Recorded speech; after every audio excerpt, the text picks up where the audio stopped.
안녕하세요, 여러분. 저는 서울에 거주하고 있는 30대 초반 여성입니다. 프리랜서로 재택근무를 하는지라 가끔 쉬면서 유튜브를 즐겨보곤 하는데요. 제 사연도 보내보면 어떨까 싶어 이렇게 글을 쓰게 되었네요. 제가 여러분에게 들려드릴 이야기는 아나무인의 극치였던 신우와 시어머니 이야기예요. 이혼했냐고요? 아닙니다. 다행히 항상 제 편이 되어주는 남편 덕에 참고 살고 있는 거죠. 지금도 물론 참고 있는 건 아니고요. 오히려 신우와 시어머니가 저한테 빌빌키네요. 어떻게 된 사연인지 궁금하지 않으세요? 그럼 사연을 들려드릴게요. 저는 원래 글을 쓰는 것을 좋아해 대학도 국어 국문학과로 진학했어요. 남들은 앞길 창창한 학과로 진학해서 미래가 보장되어야 하지 않겠냐 했지만 저는 글을 쓰는 것이 정말 좋았고 행복했거든요. 여유가 있던 친정 부모님 덕분에 부족함 없이 유복한 환경에서 학창 시절을 보냈고 하고 싶은 거 하면서 살라며 적극적으로 지원해 주신 덕에 저는 대학 공부를 무사히 마칠 수 있었어요. 그렇게 졸업 후에는 경험을 쌓기 위해 출판사에서 근무를 하게 되었어요. 남편도 직장을 다니면서 만나게 된 케이스고요. 남편은 디자인 회사에서 책 표지, 잡지 표지를 담당하는 직원이었고 함께 프로젝트를 진행하며 가까워진 탓에 연애를 하게 되었고 지금 이렇게 부부가 되었답니다. 남편은 성정이 정말 착하고 모질지를 못합니다. 며느리 사랑은 시아버지라고 시아버지도 저라면 꿈뻑 하세요. 생일이 되면 매번 용돈에 축하 선물에 직접 떡이나 케이크도 만들어주시고 카드도 써주실 정도로 정말 다정하시고 인자하신 분이세요. 그런 아버님을 신랑이 꼭 빼닮았습니다. 제가 말씀드리는 이 부분만 보면 저는 결혼을 정말 잘한 것 아니냐 하실 텐데요. 정작 문제는 신우이와 시어머니였어요. 막장 드라마에서 보던 아나무인의 극치가 설마 나한테도 나타나겠어? 했는데 웬걸요. 떡하니 인생에 끼어들어 태클을 거는 존재가 바로 눈앞에 있었죠. 아버님만 따로 찾아뵙고 서로 왕래는 하고 있지 않지만 그만한 이유가 있어요. 재작년 제가 그 사건을 겪고 난 뒤 시부모님이 이혼을 하셨거든요. 남편도 치가 떨린다며 아버님만 찾아뵙자고 단도리를 한 탓에 뭐 저야 편하게 된 거죠. 남편과 정말 어렵게 결혼했습니다. 파혼의 위기가 있었지만 남편을 많이 사랑했기에 꾹 참고 결혼에 성공했어요. 파혼할 뻔했던 이유와 몇 년 전 사건으로 인해 시부모님이 이혼하신 일, 제가 시누이와 시어머니를 없는 사람 취급하며 사는 이유가 같아요. 결혼 전 양가 집안에 인사를 드리러 갈 때부터가 시작이었어요. 남편의 집에 인사를 갔는데 오느라 고생했냐는 말도 없이 대뜸 빈손으로 왔냐고 묻는 것을 보고 빨리 파악했어야 했어요. 당시 시부모님은 경북 문경에서 과수원을 운영하고 계셨거든요. 아니 제가 처음 인사드리러 간 자리에 빈손으로 갔겠어요. 잘 보이려고 한우 세트에 고급 찻잔 세트에 또 30만 원짜리 양주 한 병에 양손 가득 들고 갔어요. 야근까지 한마당에 더군다나 먼 길을 온 손님한테 앉으라는 말 한마디도 없이 면전에 대고 이런 말씀을 하시더라고요. 너무나 기가 막혔죠. 쓸데없이 이런 거 왜 들고 왔니? 차라리 돈으로 가져오지. 그리고 누구 코에 붙이라고 이 정도 막 가져온 건지 모르겠네. 비싸 보이지도 않고. 얘, 이거 백화점에서 산 거 아니지? 신우이는 내 선물 없어요? 다 엄마 아빠가 좋아하는 거고 왜 내 선물은 없죠? 원래 이런 데 오면 미리미리 준비해야 하는 거 아닌가? 벌써부터 점수 깎이네. 때리는 시어머니보다 말리는 신우이가 더 밉다고 했던가요? 신우는 겨우 저보다 3살이 많았고 그래서 그런가 다짜고짜 말을 놓더라고요. 어차피 결혼하면 자기가 손윗사람 되는 거 아니냐며 저를 가르치려고까지 하더군요.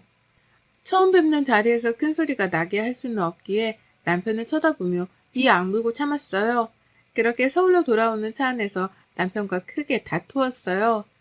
왜 그런 말을 듣고도 가만히 있었냐며 제가 몰아세우자 본인도 긴장해서 아무 소리도 못 들었다며 미안한데 너무 몰아붙이지만 말라고 하는 거였어요. 저는 결혼해서도 중간 역할을 제대로 하지 못하면 이 결혼을 못한다고 엄포를 놓으니 남편도 충격을 먹었는지 집까지 찾아와 자기가 시누이와 시어머니를 단둘이 하겠으니 결혼하자길래 어렵사리 화해를 했습니다.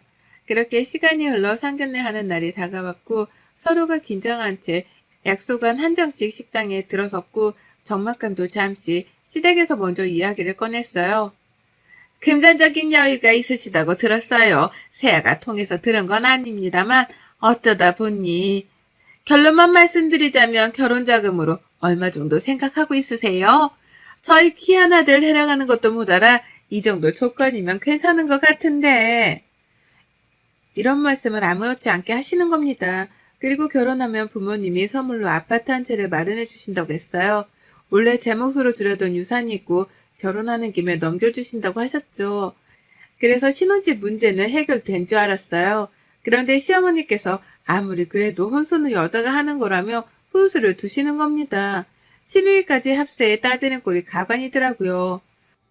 원래 결혼하면 최고회입니다. 친정간의 인연을 끊어야 하는 거 알고 계시죠? 제가 윗사람이니 잘 가르칠게요.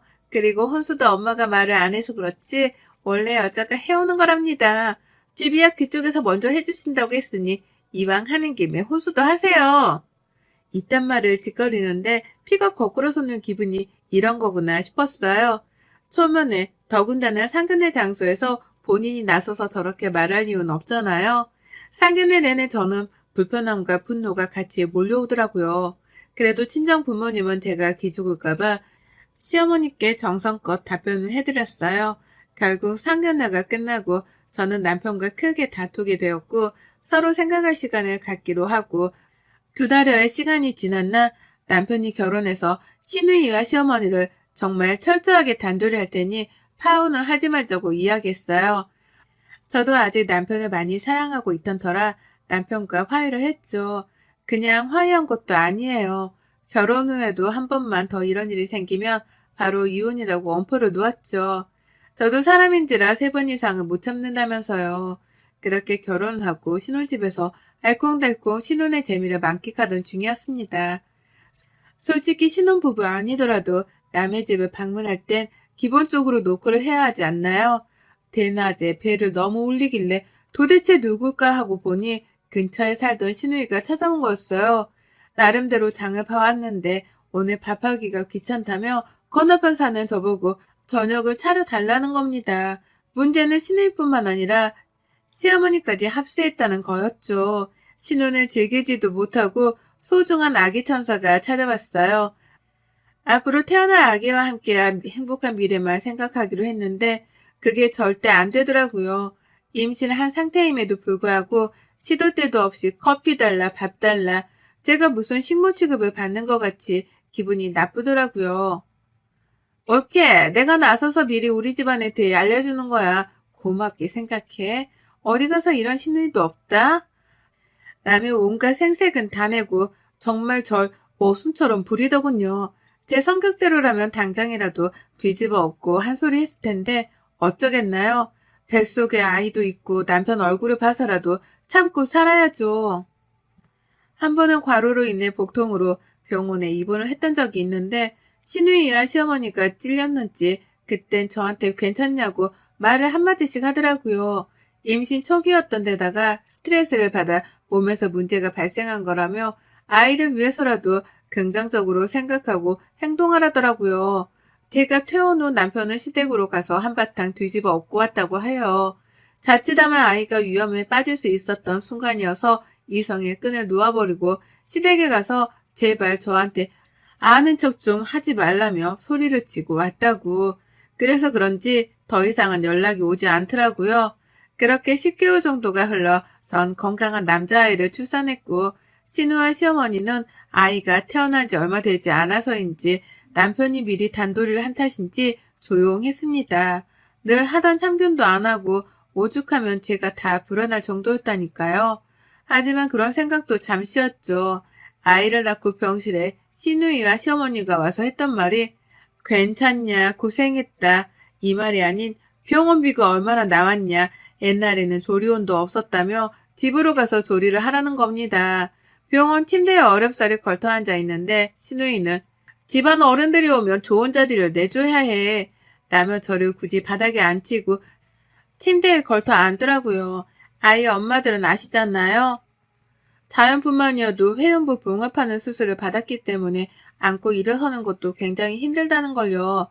하지만 결혼을 하지 않았던 시누이는 그렇다 치자고요. 시어머니도 똑같은 아내였고 엄마이자 여자였는데 어떻게 저한테 이럴 수 있나 싶었어요.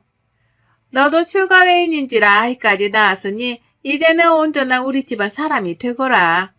말할 힘도 싸울 힘도 없었기에 혹시라도 나쁜 생각을 하면 우리 아이에게 부정탈까 싶어 그날도 내내 하기 바빴죠. 아이가 생겨 조금 덜한 기분이었지만 여전히 시누이와 시어머니는 잔소리를 해댔습니다. 조용하고 착한 남편이 집안을 뒤집어 엎을 정도로 화를 냈으니 눈치를 보더라고요. 남편이 출근하고 없는 틈을 타 온갖 참견을 일삼았습니다. 예, 아이 옷이 이게 뭐니? 전부 유기농으로 사입하라? 함부로 입히면 안 돼. 우리 귀한 손주 금이야 오기야 예쁘게 키워야지. 너는 아기 옷 고르는 안목도 없니? 라며 가끔 아이 옷 용품 등 좋다는 건 싹 쓸어오셨어요. 덕분에 저야 돈도 긋고 좋은 게 좋은 거라고 나쁠 건 없었죠. 저도 반 포기 상태로 이제는 그러려니 했던 것 같네요. 하지만 이미 마음속에는 알게 모르게 복수의 칼날을 갈고 있었나 봐요. 똑같이 되갚아줄 기회만 엿보고 있었죠. 그러다 3개월 지났을 때 신우가 결혼을 했어요. 신우이는 허니문 베이비로 아이가 생겼고 겨울에 애정이를 앞두고 있었죠. 배가 많이 불러와 몸을 가누기 힘들어 하더군요.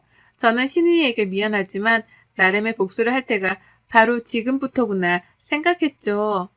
한 번은 주말에 시댁에 오라 해서 남편과 아이를 데리고 갔더니 신우이 내외가 온다며 음식을 차리라고 하는 겁니다.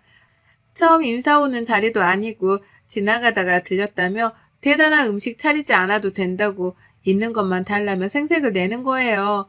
그러면서 전에 나물에 아이를 가진 시누이가 잘 먹어야 된다며 시어머니는 야단법석이셨죠. 제가 아이를 가졌을 때 그 흔한 집밥 한번 해주신 적도 없을 뿐더러 오히려 옛날을 들먹이며 이거 하면 안 된다, 저거 하면 안 된다, 훈수를 두기 바빴으면서 가만히 생각을 한 끝에 저만 호구가 되는 것 같아 시누이와 시어머니를 작정하고 엿먹이려 했어요. 현관문을 열고 들어오는 시누이에게 한마디 했습니다. 출가회인이 어디서 친정에 발을 들여요. 시집가면서 안 배웠어요? 어머님이 안 가르치셨나 보다. 제가 대뜸 그러니까 시누이가 얼굴이 심하게 일그러지더라고요. 뭐라고? 지금 말 다 했어? 엄마, 올케 왜 이래? 뭐 잘못 먹었어? 아니요. 지금 저 지극히 정상이고요. 어머님이 하도 저한테 말씀하시길래 당연히 그래야 되는 건 줄 알았죠. 형님도 출가 외인인데 당연히 그래야 하는 거 아닌가 싶었어요. 제가 틀렸어요? 예. 너 지금 그게 무슨 말이니? 말 다 했어? 오랜만에 집에 온 애한테 무슨 말버릇이야? 시누이와 시어머니가 기가 차하는 모습이 너무도 고소하더라고요. 하지만 단단히 마음을 먹은 저는 거기서 끝낼 마음이 없었어요. 저 음식도 다 했으니 가볼게요. 치우는 것 정도야 어머님 살림이니까 그 정도는 할 수 있죠? 예전에는 만삭인데도 밭에 나가서 일하고 그러셨다면서요. 어머님이 나이 드셔서 못하시겠으면 형님이 하면 되겠네요. 전 가볼게요. 약속이 있어서. 허... 하며 어이없는 표정으로 저를 보는 그 사람들을 뒤로하고 저는 아이와 함께 집으로 왔어요. 남편이 퇴근하길 기다렸다가 오랜만에 외식도 하고 즐거운 시간을 보냈죠. 늦은 저녁이 다 되어서야 집에 들어왔는데 마침 어머님한테도 전화가 오더라고요. 넌 도대체 생각이 있는 애니?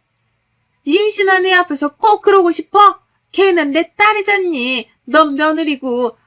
도대체 어디서 배워먹은 짓인지 너 앞으로 그러지 말아라. 내일 날 박은 대로 전화해서 사과하고. 어머, 제가 왜 사과를 해야 하는데요? 저 잘못한 거 하나도 없고 어머님이 가르쳐 주신 대로 그대로 한 건데 잘못한 거면 형님이 한참 잘못한 거죠. 어디 출가회인이 친정에 드나들어요? 제가 받아치니 시어머니는 할 말이 없으셨는지 말할 가치도 없다고 화를 내시곤 전화를 끊었어요. 남편은 무슨 일이냐 물었고 저는 있는 그대로 말해주었어요. 오히려 제게 잘했다고 하더라고요. 그렇게 하지 않으면 본인들이 뭘 잘못했는지 모른다고요. 그렇게 시간이 흐르고 시누이가 출산했어요. 제가 나름 유명한 병원에서 아이를 출산했고 남편이 좋은 환경에서 쉬어야 한다며 값이 비싼 산후조리원에서 몸조리를 했거든요. 시누이도 그게 배 아팠는지 제가 다니던 병원 산후조리원을 그대로 이용하더라고요. 저와 남편은 시누이를 보러 갔어요. 이미 시어머니가 와 계셨고요. 아니나 다를까 시누이는 침대에 앉아서 시어머니가 깎아주는 과일이며 간식을 먹고 있었어요. 어머, 형님, 왜 침대에 앉아 계세요? 어른이 바닥에 앉아서 과일이나 깎게 하시고 너무하시네. 어머니 무릎도 안 좋으신데 너무하시네요. 빨리 바닥으로 내려오세요. 뭐? 지금 나 애 낳은 거 안 보여? 말이 되는 소리를 해야지. 산모한테 바닥에 앉으라니 뭔 소리야? 아니, 기본적인 것도 모르시네요. 기억 안 나세요? 저 입원했을 때도 그러셨잖아요. 어른이 왔는데 침대에 앉아서 뭐 하는 짓이냐며 가르쳐 주셨잖아요. 그래서 회원부 꼬매고 애 낳은 바로 다음 날이었는데 굳이 바닥에 앉히시고 뭐예요? 어서 내려와서 앉아요. 시어머니와 시누이는 본인들이 했던 행동이니까 어쩔 줄을 몰라 하더라고요. 시누이는 우물쭈물 시어머니를 바라보며 어떻게 해야 하냐는 도움의 눈빛을 보내더라고요. 그때였어요. 제 고개가 옆으로 휙 돌아가는 게 아니겠어요? 시어머니가 제 뺨을 때린 거였죠. 얼마나 세게 때리셨는지 제 얼굴이 다 얼얼하더라고요. 음료수를 사러 나간 남편과 시누이의 남편이 마침 들어왔고 이상한 분위기를 감지했어요. 병실에 들어온 거 몰랐던 시어머니가 눈에 불을 켜고 저에게 달려들며 이야기하더라고요. 집안의 여자를 잘못 들이면 3대가 망한다더니 네가 꼭 그 꼴을 되려고 작정했구나. 순진한 내 아들 꼬신 것도 마음에 안 들었어. 어디서 못 배워먹은 티를 대고 다니니? 내가 정말 기가 차서 어이가 없구나. 이게 다 어머니가 가르쳐 주신 건데요. 제가 뭐 틀린 행동 했나요? 저 애 낳았을 때 하셨던 행동 그대로 따라한 건데요. 저는 지금껏 어머니가 하신 말씀, 행동이 다 맞는 건 줄 알았죠. 할 말을 하니 또 얼굴이 빨개져서는 입을 꾹 다무시더라고요. 며칠의 시간이 흐르고 집으로 시어머니가 찾아오셨어요. 도저히 안 되겠다며 이야기 좀 하자고요. 그랬더니 온갖 욕설과 모욕적인 말을 내뱉으며 화를 주체 못하시더라고요. 도대체 뭐가 그렇게 잘나서 저에게 그러는지 이해가 되질 않았어요. 저희 부모님까지 들먹이며 얕보는 말까지 하길래 저도 다시 받아쳤죠. 어머님, 지금 살고 있는 이 집 제 명이고요. 혼수도 다 제가 했어요. 기훈 씨 하나만 보고 살고 있는 거고요. 어머니나 형님이 관여하실 건 하나도 없어요. 매달 꼬박꼬박 드리고 있는 용돈, 그거 기훈 씨가 벌어서 주는 거 아니고요. 다 제 돈이에요. 그동안 제가 당했던 거 제 친정이 쪽팔려서 말도 못하고 있었는데 어디 한번 까발려 볼까요? 저는 그동안 있었던 서러웠던 일을 모조리 다 쏟아부었어요. 남편과 친정 부모님께 들려줄 요랑으로 몰래 녹음을 하고 있었죠. 제가 그렇게 다 쏟아붓는 와중에도 시어머니는 악다구니를 쓰며 소리치더라고요. 한바탕 하고 난 뒤 그렇게 살지 말라며 집으로 돌아가셨어요. 퇴근한 남편에게 녹음 파일을 들려주자 남편의 표정이 차마 뭐라 표현할 수 없을 정도로 심각해지더군요. 나랑 이혼을 하든지 시댁이랑 인연을 끊던지 선택해. 내가 그동안 말을 안 해서 그렇지 지금 당신이 듣고 있는 이 대화 극히 일부분이야. 내가 많이 참았는데 이건 자기한테 들려줘야 할 것 같아서 내가 말했지. 앞으로 한 번 더 이러면 이혼이라고. 그러니 선택해. 나랑 이혼할 건지 시댁이랑 인연을 끊을 건지. 내가 정말 면목이 없다 미안해. 나 잠시만 나갔다 올게. 그렇게 남편은 늦은 저녁 시간 시댁으로 갔어요. 한참 뒤 아버님께 전화가 오더라고요.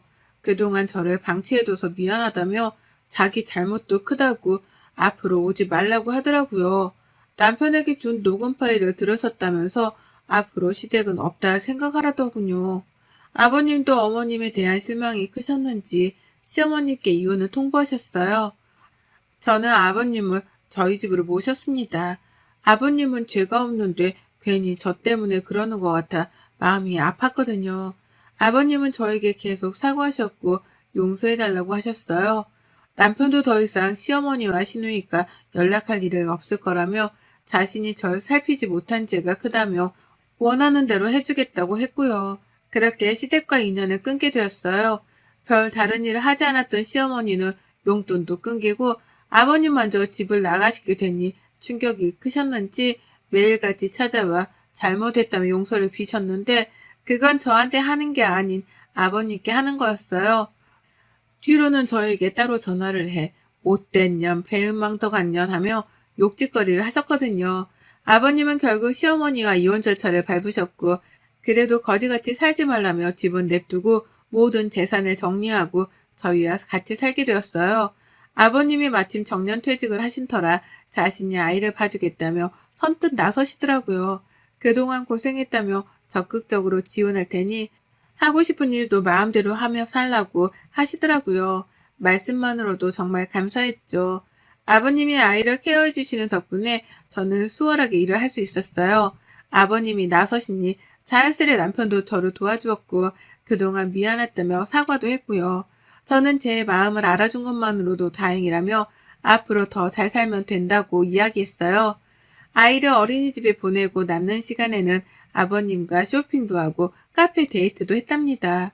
친정 부모님은 누가 시아버지와 며느리 사이라고 하겠냐며 보기 좋다고 하셨고요. 시어머니는 용돈도 끊기고 마땅한 수입원이 없자 식당에서 설거지 아르바이트를 시작하셨다네요. 남편에게 간간히 전화와서 아이가 보고 싶다며 잘 지내냐고 묻더래요. 신우이는 여전히 씩씩대며 할 말 못할 말 전부 다 해댔지만 아버님의 눈치를 봤고요. 사실 신우이가 마땅한 직업 없이 정착도 못하고 이리저리 직장을 옮기기 일쑤였거든요. 풍족한 아버님 밑에서 아낌없는 지원을 받았던 터라 돈을 번다는 개념이 없었어요. 하지만 시어머니와 아버님이 이혼을 하고 나서 모든 경제적 지원을 다 끊자 발등에 불이 떨어진 것 마냥 호들갑을 떨며 온갖 불쌍한 척은 다 하더라고요. 하지만 아버님은 단호한 모습으로 시누이를 단돌이 하셨어요. 너에게 물려줄 재산 따위는 하나도 없다. 너도 네 애미랑 똑같아. 부족함 없이 자랐다고? 남을 그렇게 깔보면 되겠냐? 인성부터 굴러먹었어. 제대로 정신 차리기 전까지는 내 너한테 한 푼도 줄 수 없다. 연락하지 말아라. 아버님은 신우의 버릇을 제대로 고쳐놔야 한다셨어요. 자신이 제대로 가르치지 못한 탓 남에게 피해를 줄 수 없는 노릇이라면서요. 나중에 정신을 차리고 이만하면 됐다 싶을 때 그때 재산을 물려줄 것이라 하셨어요. 남편에게는 서울에 있는 아파트 한 채를 증여해 주셨어요. 원래 결혼할 때 주려고 하셨지만 상황이 상황이었던지라 미리 주지 못했다면서요. 그리고 저에게도 그동안 고생했다며 앞으로 행복하게 살라고 2억이라는 돈을 주셨습니다. 아버님, 이거 너무 과한 것 같아요. 아버님도 가지고 계셔야죠. 저는 이 돈 필요 없어요. 어떻게 이렇게 큰 돈을 제가 뭐라고 저한테 주세요. 그럼 봐라. 그동안 고생하고 앞으로 아이 키우려면 돈 많이 든다. 미리 받는다 생각하고 너도 나야 건물에서 나오는 월세 받아먹고 살면 그만인 것을 어차피 나눠주려고 했던 것들이야. 나는 더 이상 재산에 미련도 없고 너희들에게 주고도 남으니 받으렴. 저는 감사한 마음으로 받았고 미래를 위해 따로 저축해 놨습니다. 여전히 시어머니와 시누이는 아버님과 남편에게 끊임없이 연락을 해대고요. 저는 앞으로 제 일에만 몰두하며 더 이상 스트레스 받지 않고 살게 되어 너무 좋아요. 불쌍하지 않냐고요? 오히려 속이 다 시원해요. 사람이 살면서 나쁜 짓을 하면 내가 직접 복수하지 않아도 언젠가는 똑같이 벌을 받게 됩니다. 제가 얼마나 못 믿어봤으면 친정 부모님까지 들먹이면서 그렇게 난리를 치셨을까요? 저는 인과응보라고 생각해요. 본인들이 저지른 잘못 본인들로 인해 벌 받게 된 거니까요. 아버님 말씀처럼 앞으로는 우리 가족만 생각하며 즐겁게 살렵니다. 여러분의 생각은 댓글로 남겨주세요. 오늘도 시청해 주셔서 정말 감사합니다.